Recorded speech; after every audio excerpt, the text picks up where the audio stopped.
Mi nombre es Charlie, soy de Arcadia Organic Solution. Estoy aquí hoy para presentar una pequeña introducción de lo que es el Living Soil y sus distintos componentes. Agradezco mucho la organización de esta conferencia que me está dando la oportunidad de estar aquí.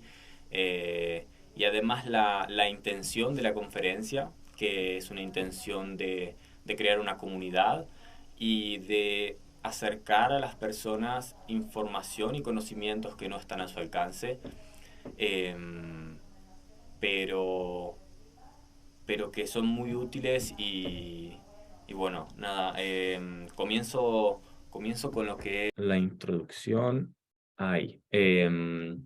Bueno, la definición de lo que es Living Soil, que sería suelo vivo, obviamente en español, em, es un método de cultivo que no es un método de cultivo llamado convencional, sino es un método de cultivo orgánico al 100%, y lo que se presta especial importancia es a los microorganismos que habitan el suelo. No hacemos énfasis, digamos, en productos, en químicos, sino en proteger y alimentar la vida del suelo. Uno de los puntos más importantes del funcionamiento del Living Soil es que los microorganismos trabajan en simbiosis y estos descomponen la materia orgánica que está en el sustrato y brindan nutrientes a la planta directamente, em, sin mediar por un fertilizante, digamos, de por medio, sin tener que acudir a un plan que no es natural, por decirlo así, ¿no? Este es un método que en vez de lo que hace es darle el poder a las plantas de decidir qué es lo que quieren tomar y qué no quieren tomar del suelo, y no, y quitarnos ese poder a nosotros de, de, de darles químicos y de darles ciertas sustancias que ellas no necesitan realmente y que nosotros las estamos forzando a que ellas asimilen, ¿no? Entonces, bueno, esto es un empoderamiento de la planta en sí. La red trófica del suelo tiene una composición que serían distintos microorganismos que la componen, desde organismos unicelulares como las bacterias, que son los primeros que aparecen para descomponer la materia orgánica, tanto como hongos, que ya son un poco más grandes a nivel microscópico, digamos, y que son pluricelulares. Eh, Entre los hongos y las bacterias hay una simbiosis y una conexión en cuanto a la descomposición de materia orgánica. Pero bueno, unos se encargan de descomponer materia orgánica de altos niveles de carbono-nitrógeno, y otros de bajos niveles de carbono-nitrógeno.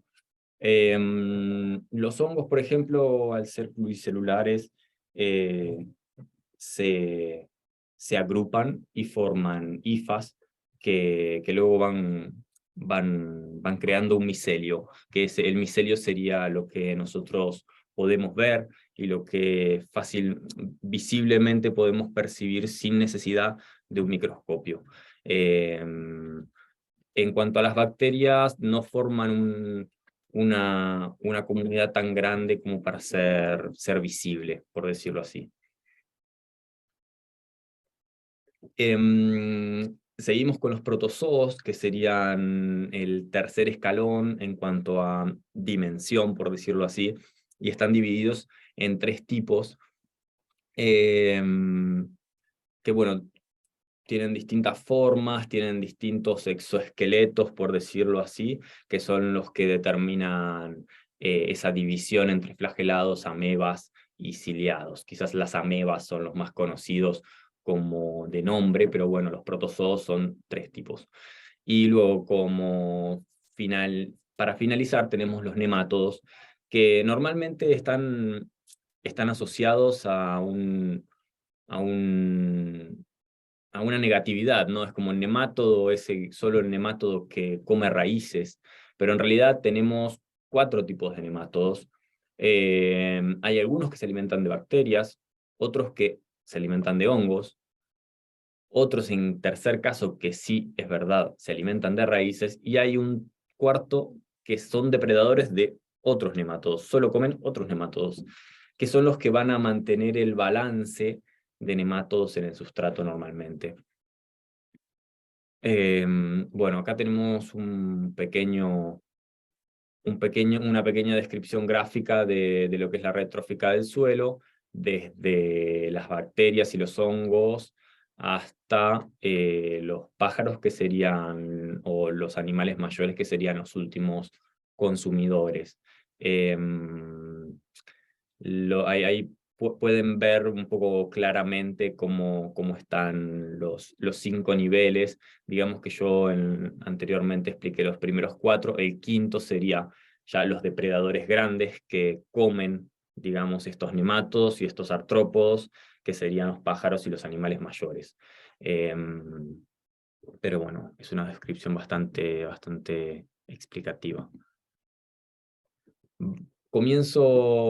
Voy a comenzar explicando los distintos puntos que componen la red trófica, porque me parece bastante importante explicarlos, cada uno de ellos, para que se pueda entender el funcionamiento real del Living Soil. Bueno, comenzamos con las bacterias, que para hacer una comparación, digamos, de que a nivel microscópico tengan una noción de cuánto pueden ocupar. Estas son muy pequeñas y, por ejemplo, pueden tener 1 billón de bacterias en una sola cucharada de sustrato o de suelo. Sus funciones son descomponer materia orgánica, fijar nitrógeno, y liberarlo luego, ¿no? En el ciclo. Por eso es un ciclo. Las bacterias y los hongos descomponen, luego pasan por otros microorganismos, y este ciclo va a devolver los nutrientes al suelo, que es lo que van a ir viendo. Lo que también producen son hormonas de crecimiento vegetal, que son hormonas buenas. Quizás también el tema hormonas, solo por la palabra, está un poco estigmatizado lo que son las hormonas. Sí hay hormonas químicas y hay hormonas vegetales extraídas y luego puestas en botes para dárselas a las plantas, y hay hormonas naturales como estas, que son hormonas de crecimiento vegetal, pero que son producidas por bacterias y que son normales en este tipo de cultivo, y bien venga que estén presentes y que se puedan producir. No son hormonas nocivas, ni son hormonas alteradas, ni son hormonas de laboratorio, por decirlo así. También, bueno, una característica normal de las bacterias es que mejoran la estructura del suelo, manteniendo todo unido, porque obviamente ellas, al ser tantas, solo el agua que ellas retienen dentro mantiene, y los exudados que que ellas segregan, digamos que se mantiene unido el suelo.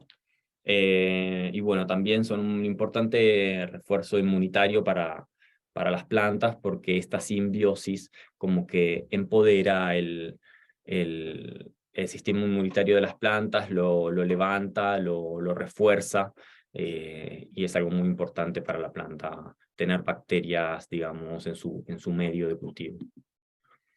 Lo segundo serían los hongos, que, bueno, los hongos los podemos clasificar en dos tipos: hongos micorrizas y hongos saprófitos.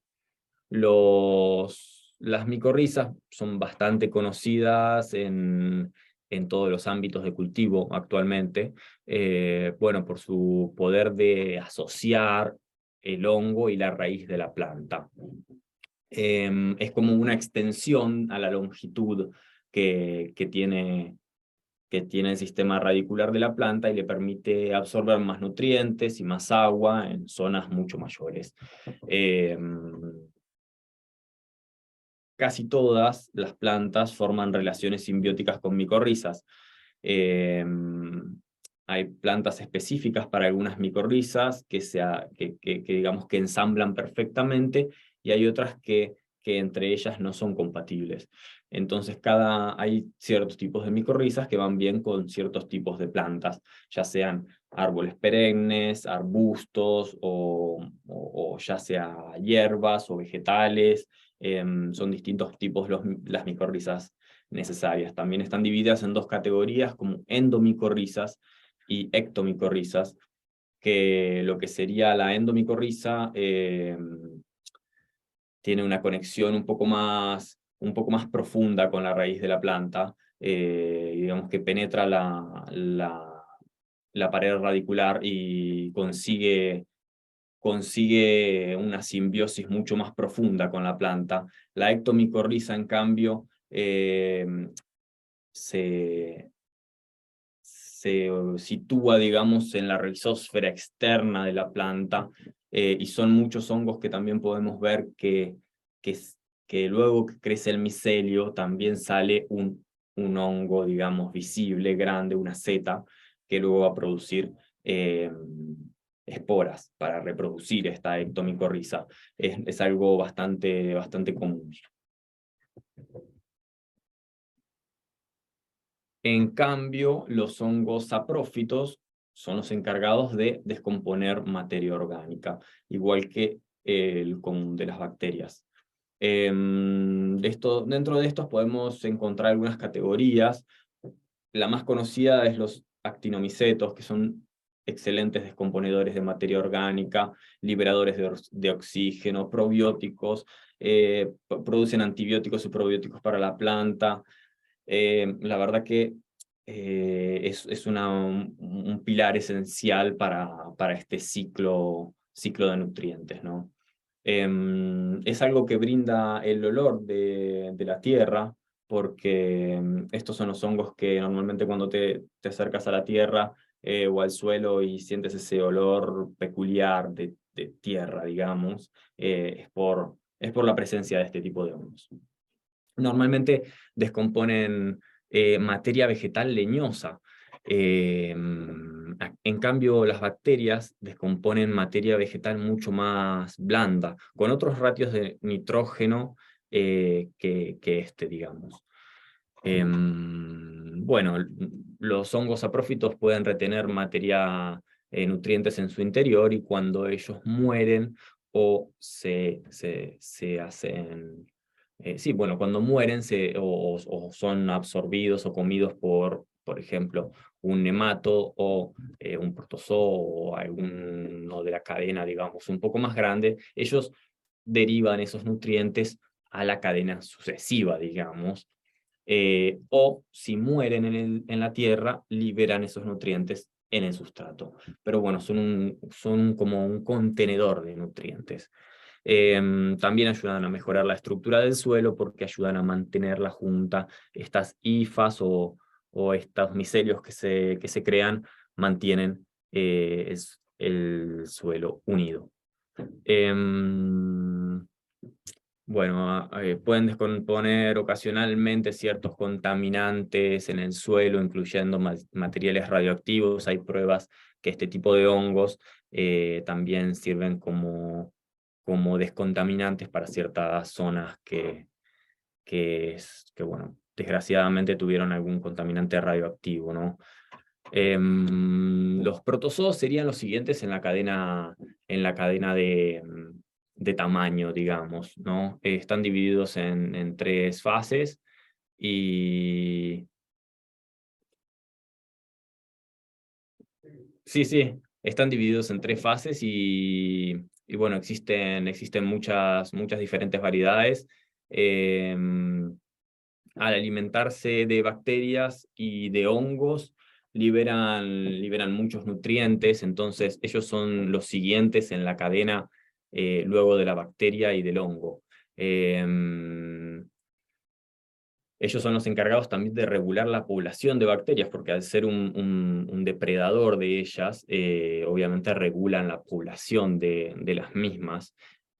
También, bueno, puse una comparación de la cantidad, de cuánto pueden encontrar varios miles de ellos en una sola cucharada, digamos, de suelo, solo para hacer una comparación del nivel microscópico al nivel macroscópico.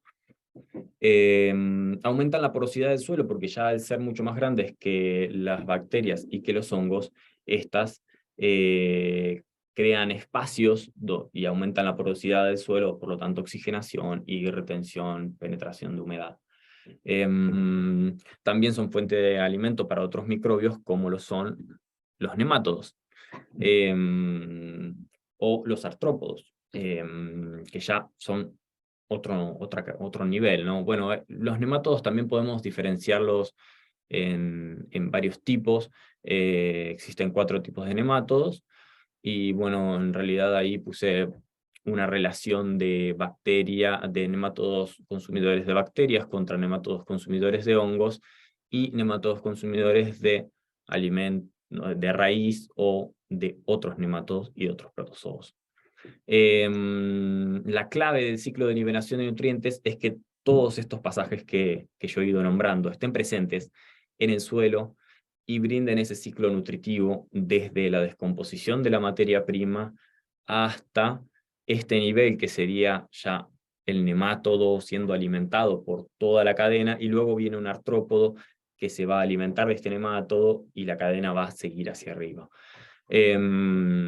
También aumentan la porosidad del suelo, son mucho más grandes, también crean espacios para la oxigenación sobre todo y la penetración hídrica. Aumentan la protección contra pestes porque también se encargan de regular ciertos ambientes en el sustrato y son muy buenos consumidores, digamos, de huevos y de larvas, de algunos insectos que podemos eh, catalogarlos como plagas, ¿no? O pestes. Bueno, y también son fuente de alimento para otros organismos, obviamente. Las lombrices no las nombré en la cadena inicial porque bueno, las quería dejar aparte. Son muy importantes, pero no entran dentro de la categoría de la red trófica del suelo y su composición. Yo las ubicaría al nivel de los nemátodos, quizás luego de los nemátodos y antes que los pájaros, para darle una ubicación, pero son muy importantes, la verdad que son unas productoras de un biofertilizante natural, un fertilizante muy rico. Bueno, muy rico y depende de lo que ellas coman, ¿no? O sea, todo lo que ellas secretan o defecan proviene de lo que ellas coman y de lo que ellas se alimentan. Entonces, el biofertilizante variará su composición dependiendo de lo que ellas coman. Ellas se encargan de mezclar el suelo, de quizás si hacemos bancales o capas, ellas se van a encargar de esas capas, intercalarlas, digamos, llevar lo que está arriba hacia abajo, abajo hacia arriba, es muy importante para no tener que hacer lo que es el till, digamos, no tener que remover esa tierra. Es muy importante no removerla para no matar este tipo de microorganismos.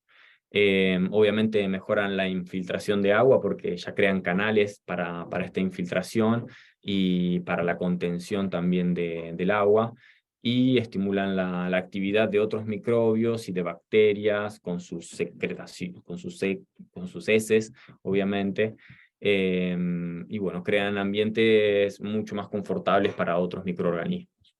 Este sería el último nivel de lo que es la red trófica, y luego de aquí ya partirían los artrópodos y seguirían las aves y otro tipo de animales grandes. Las funciones principales de lo que es la red trófica Las funciones principales de lo que es la red trófica, ya, bueno, lo habrán visto, es la descomposición de materia orgánica como primer punto, y el ciclo de nutrientes. El ciclo de nutrientes que es todo lo que va desde la bacteria y su alimentación hasta el último artrópodo que se alimenta, ¿no? Bueno, crean y mejoran la estructura del suelo, que ya lo dije varias veces, y aumentan la retención de nutrientes y protegen a las plantas contra enfermedades, microorganismos dañinos y algunas denominadas pestes, digamos.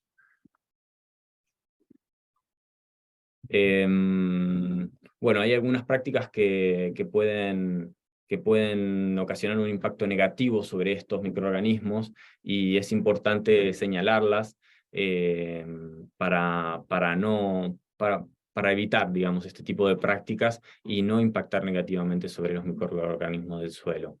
Especialmente sobre los hongos, que son los primeros en morir. Las bacterias, la verdad que son bastante resistentes y son las primeras en aparecer, luego de remover, digamos, el sustrato. Obviamente las causas menos comunes son el fumigado y el arado del suelo, y el uso de químicos y de sales. El fumigado y el arado son dos prácticas muy comunes en lo que es el campo y la agricultura tradicional.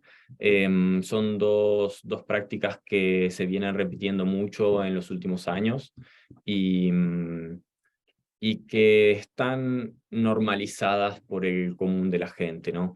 En realidad no deberíamos fumigar, no deberíamos arar el suelo, porque destruyen todos los hongos y la vida que está ahí dentro. El fumigado como primer problema, obviamente deriva del aporte de químicos sobre el suelo, que no solamente van a impactar sobre las pestes, sino que van a impactar sobre la vida que está en ese suelo y la vida que está sobre las plantas, porque las plantas tienen microorganismos que las habitan también, y que cuando nosotros fumigamos, no solo matamos lo bueno, sino que matamos lo malo también. Entonces, la práctica de fumigación es muy nociva. El arado del suelo, también lo primero que mata son los hongos, porque los hongos, hay muchos que no les gusta el oxígeno en grandes cantidades, no les gusta la luz, y cuando hacemos el arado, los sacamos a la superficie y básicamente ellos mueren instantáneamente. Luego de un tiempo, lo que comienzan a aparecer son bacterias, y esas bacterias lo que van a hacer es hacer un suelo, digamos, predominante bactérico, y para volver a tener ese suelo predominantemente fúngico, vamos a tardar mucho tiempo, años diría. Entonces es algo que hay que evitar. Obviamente el uso de químicos y de sales mata la mayoría de los microorganismos en el suelo. El uso de glifosato, por ejemplo, el uso de otros pesticidas, y el uso de herbicidas. El uso de pesticidas, digamos que es el punto anterior, el fumigado. El uso de herbicidas, digamos que se utiliza para, luego del arado, que no crezca la hierba nueva. Entonces se utiliza un herbicida para matar esa hierba y plantar sobre ese suelo un monocultivo seguramente, pero que solamente predomine lo que el productor está intentando cultivar, y no va a haber ningún pastito alrededor. No es algo natural, esto quiero decirlo, que no es natural. Así que bueno, el tema del el uso de herbicidas debería estar prohibido, porque causa causa problemas a niveles que ni siquiera nosotros como humanos en toda nuestra vida podríamos remediar el daño que estamos causando utilizando este tipo de sales. Entonces, es muy importante no utilizarlas porque es algo que no está ni siquiera dentro de nuestro alcance remediarlo. Así que hay que pensarlo un poco antes. Obviamente el uso de maquinaria pesada también es un problema. Todas estas anteriores puntos, digamos, el fumigado, el uso de sales, el arado, necesita maquinaria pesada para que este tipo de químicos lleguen a estas extensiones grandes, ¿no? Entonces, el uso de maquinaria pesada también es un problema porque esto produce compactación en el suelo y esa compactación deriva en una falta de oxígeno y en una muerte de muchos de los microorganismos de los que hablamos previamente. Como último punto, bueno, los monocultivos son un problema porque, bueno, obviamente poniendo el mismo cultivo sucesivamente una vez atrás de otra, digamos, en la misma tierra, produce un desbalance nutricional porque hay plantas que solamente consumen ciertos nutrientes y otros no, y hay otras que consumen otros nutrientes y que fijan nutrientes distintos. Entonces, si nosotros utilizamos siempre la misma planta, vamos a empobrecer siempre el mismo rango de nutrientes y esto nos va a derivar también en una necesidad de un uso de algún fertilizante para poder tener un cultivo razonable, digamos. Entonces, lo primero es la rotación de cultivos para no tener que llegar a puntos extremos, digamos. Perdón. Aquí, bueno, voy a hablar de cómo devolverle la vida al suelo luego de haber utilizado algunas prácticas que quizás no eran tan recomendables, que digamos en los últimos años se está hablando de lo que es cultivo orgánico, pero en los últimos 100 años se cometieron muchos errores y muchas malas prácticas en cuanto a la tierra, que bueno, este punto está apuntado a cómo devolver un poco la vida al suelo luego de haberlo maltratado por años. No es fácil, pero se puede hacer.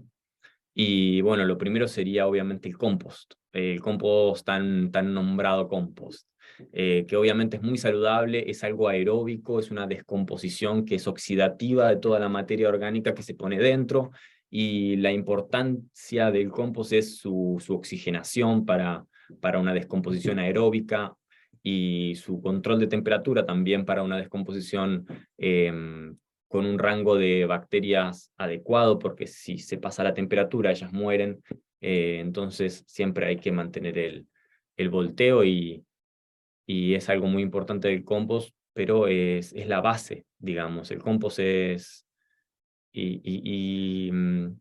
como punto adicional, digamos, el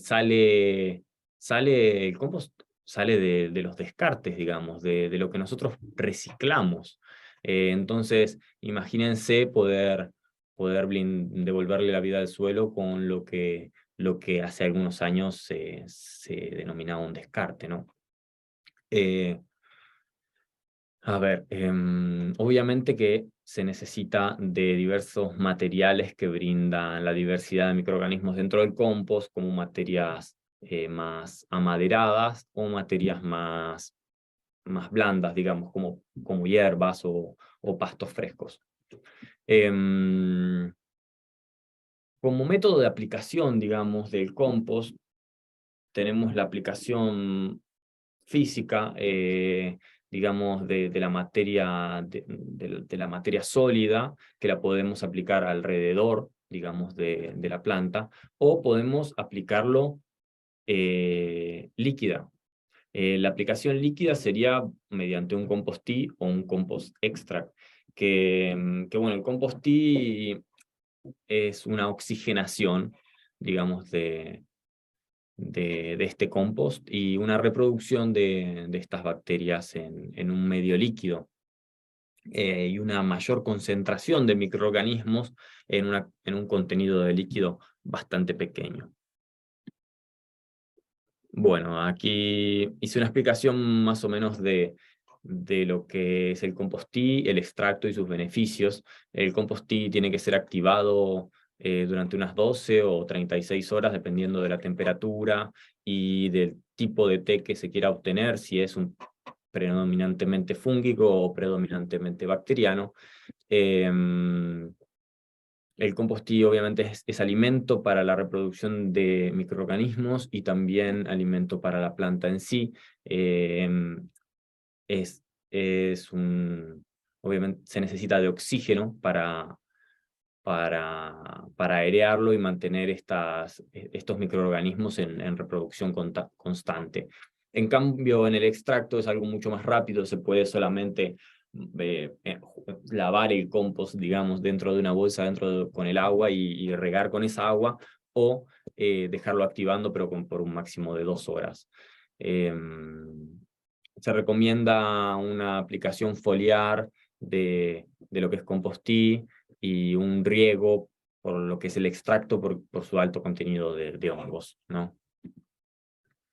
Bueno, cultivo convencional versus cultivo orgánico. Acá destaco algunos de los problemas de los cultivos convencionales, como son el costo de los fertilizantes, que están fuera del control del cultivador, porque obviamente vienen de países del exterior, utilizan transportes, se utilizan combustibles fósiles para llegar a estos fertilizantes, porque bueno, se obtienen mediante métodos de calentamiento y temperaturas muy altas, entonces se necesitan combustibles fósiles para producirlos, y esto encarece obviamente el precio. Aumenta la presión de los insectos en los cultivos convencionales, y por lo tanto también aumenta el uso de insecticidas, y esto es como una cadena, ¿no? También cuando aplicas insecticida, no solo para el insecto malo, sino también terminas perjudicando al insecto depredador o al insecto polinizador, que podría llevarte a una producción mayor. Por ejemplo, las vacas en el cultivo convencional, en un pastoreo, cuando el pasto que ellas comen es cultivado convencionalmente o con sales, alimentado para que crezcan más y ellas tengan alimento constante, la vaca normalmente cuando come arranca el pasto de raíz, porque el pasto no tiene una raíz tan profunda, y eso ocasiona que luego, donde ellas comen, quede desierto, porque ellas arrancan todo de raíz, ¿no? Y esto ocasiona un costo adicional para el ganadero, que luego tiene que replantar toda esa tierra para que su ganado siga comiendo de ahí, ¿no? Los animales se enferman mucho porque obviamente comen pasto que fue cultivado con químicos, y la verdad que eso les perjudica su sistema inmunológico. Y obviamente no existe una gestión de residuos muy clara de lo que es el cultivo con sales, porque obviamente los residuos van quedando en el sustrato, en la tierra, en el suelo, y por años van a quedar ahí, y no hay una gestión de residuos como para poder quitarlos de ahí, no, es imposible. Entonces, es algo muy, muy importante, no hay una gestión de residuos para esto, y es algo que puede dejar secuelas a largo plazo. Los beneficios en cuanto al cultivo orgánico: en este caso, los sistemas radiculares son mucho más profundos. Para compararlo con el caso de las vacas no arrancarían el pasto de raíz, sino que lo comerían y el pasto seguiría ahí. No descubrirían el suelo no se secaría tanto, no habría que replantar esta hierba, por lo tanto disminuye drásticamente, o sea, no al 90% el costo del ganadero, ¿no? La fijación de nitrógeno del trébol y de los distintos microorganismos, sin utilizar fertilizantes que los maten, luego terminarían aportando a que al correr de los años se termine utilizando menos fertilizante. Por ejemplo, si alguien tiene un campo de cultivo convencional, lo más probable es que no tenga muchos microorganismos. El primer año no puede hacer un cambio al 100% porque obviamente tendría una disminución de producción drástica. Entonces se hace una transformación, digamos, gradual, para que el productor tampoco sienta un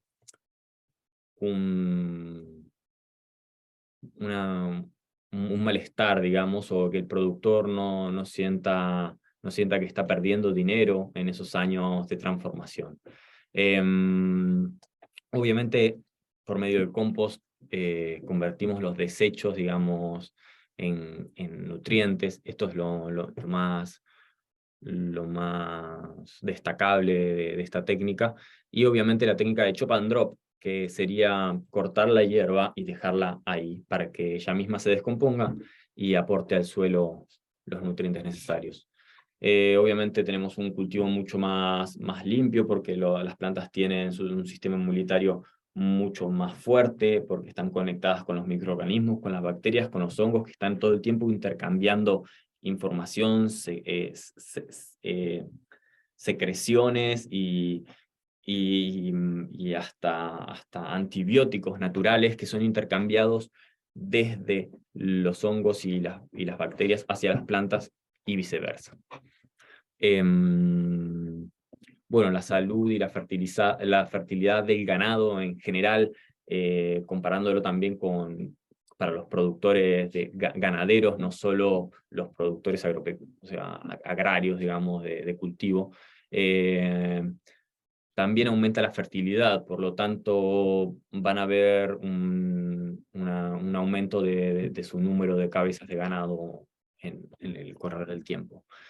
Obviamente las micorrizas aumentan drásticamente su número en 3 años, por eso también resalto que la transformación no es al 100% de un día para otro, sino que hay un periodo y un transcurso de transformación que, bueno, eso es lo que me encargo de hacer, de ayudar también en ese transcurso, en la transformación de un cultivador convencional a un cultivador orgánico.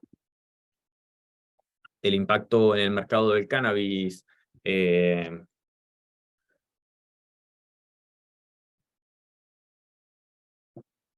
El impacto en el mercado del cannabis, perdón, un segundo. Tiene beneficios para la salud y para el medio ambiente. Obviamente, ya hablando puntualmente del mercado del cannabis y no del sector agropecuario en general, digamos, la hierba no produciría efectos adversos por la ausencia de toxinas, de metales pesados que los productos químicos y los fertilizantes podrían transmitirle a estas plantas, ¿no? Otro beneficio destacable, digamos, es que la amplitud del perfil terpénico se amplía mucho, ¿no? Es como si el abanico se ampliara en cuanto a los sabores y a los matices, y este es un punto muy importante también en cuanto a los beneficios del cultivo de cannabis orgánico. La planta difícilmente llega a niveles de sobrefertilización. Por más que lo intentemos con el cannabis orgánico, la verdad que es difícil llevar a una planta a la sobrefertilización. Entonces, bueno, esto es un punto como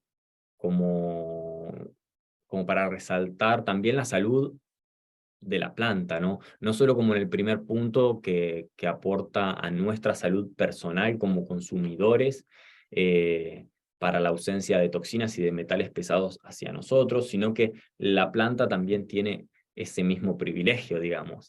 Entonces, la planta difícilmente llega a niveles de sobrefertilización y ella va a tomar lo que necesite de su medio, ¿no?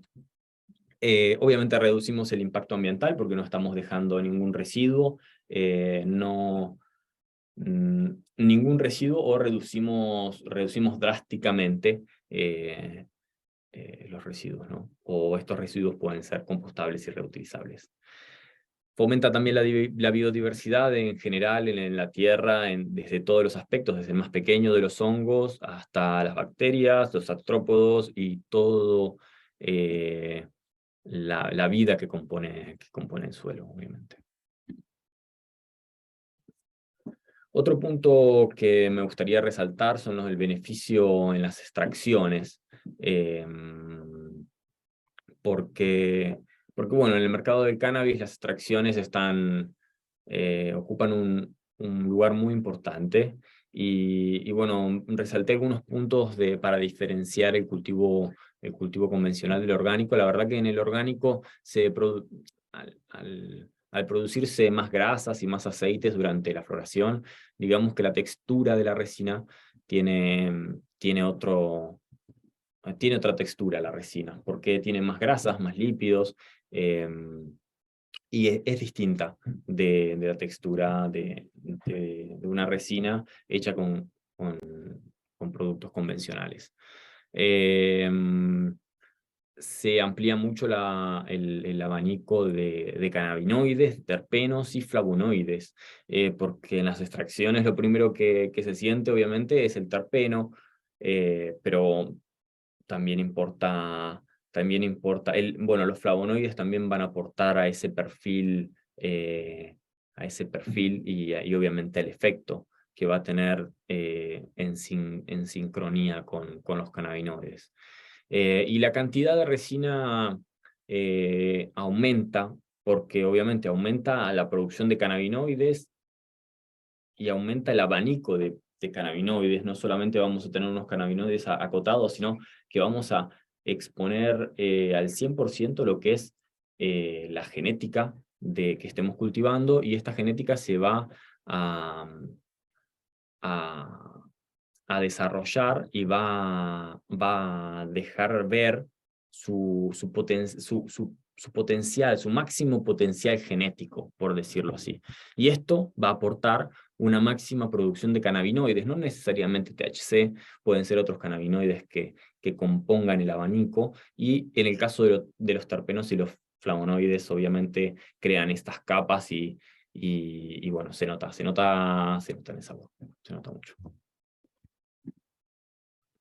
Los beneficios generales, obviamente, es un aumento de las propiedades organolépticas y terapéuticas por el aumento de los ya nombrados terpenos, cannabinoides y flavonoides.